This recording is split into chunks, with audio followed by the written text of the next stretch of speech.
An upscale neighborhood in Northwest Washington is the scene of a gruesome investigation tonight. 3 adults, 1 child dead after a suspicious fire. Police are not confirming, but sources tell ABC7 the victims were killed before the fire was set. An I-team investigation into our top story with team coverage. Jay Korf live with exclusive new information about the case. Jay, what have you learned? Well, Leon, this investigation continues as we speak. The Joint Arson Task Force, that includes police, fire, and ATF agents, well, they are heading up this disturbing case. Disbelief blankets this Northwest Washington neighborhood in the wake of a disturbing discovery. And I'm shocked. I'm absolutely shocked and horrified that something like this could happen. Cell phone video captured the horrifying scene. Flames and smoke pouring out of a large home on the 3200 block of Woodland Drive. Police say the call came in Thursday at 1:30 in the afternoon. When firefighters eventually entered the house, they found more than they could have imagined. We removed 4 victims. It's going to be a prolonged secondary search. There were 3 adult victims and 1 child victim. Police say all 4 victims were found on the 2nd floor. Sources tell ABC7 News the victims may have been killed prior to the fire being set.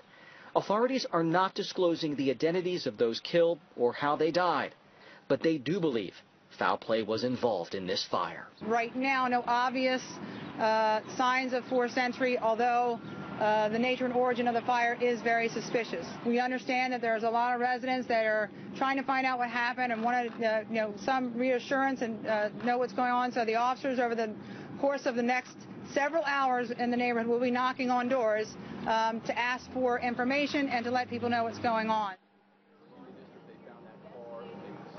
Now, police are also asking for the public's help in regards to a car that was last seen leaving the home. Officials say at around 10:30 a.m. Thursday, a blue 2008 Porsche 911 left the house.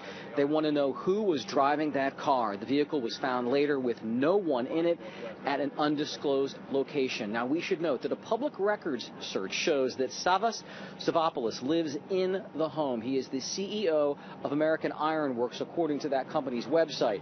Neighbors say that Savopoulos is married with children. Police are not discussing specifics about this investigation, and they have not released the identities of those found in that house. In the district, Jay Korf, ABC7 News. Okay, thank you, Jay. Now, this grisly situation has shaken the area near the National Cathedral. Tonight, investigators knocked on doors asking anyone for information about this case. Tom Rousey now continues our team coverage. Tom.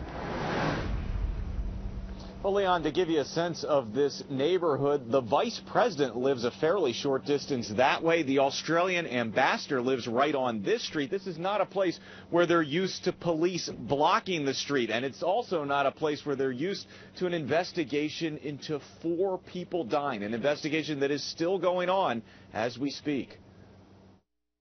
Right now, everyone in the neighborhood is just a little shaken up. They're not sure really what to think. Residents of this small neighborhood just northeast of the Naval Observatory say things like this are unheard of here. One longtime resident says in 43 years, the worst crime he can remember is a mugging. The police always tell us that this is one of the quietest neighborhoods around. 4 people dying in a fire is hard enough to understand, but the police chief calling it suspicious is even more disturbing. Arson. Oh, dear. I've been here for 25 years, and nothing like this ever happened, so it's really kind of just rattling. Tonight, police went throughout the neighborhood, handing out flyers and asking for information as they investigate the alleged arson. Just give them a call, and they'll follow up on it. This after what had started as a normal day became a tragedy very quickly. Take like 10 minutes, and then the smoke is getting bigger and bigger. When it was all over, 3 adults and 1 juvenile had lost their lives. Sounds gruesome. Doesn't sound like anything I really want to think about too much, to be honest, and certainly not something that I would have thought would happen in my neighborhood. And folks we talked to in the neighborhood say they just absolutely can't imagine what could have led up to what happened today, and they say there's a real lack of answers here at this point. Reporting live in Northwest, I'm Tom Rousey, ABC7 News.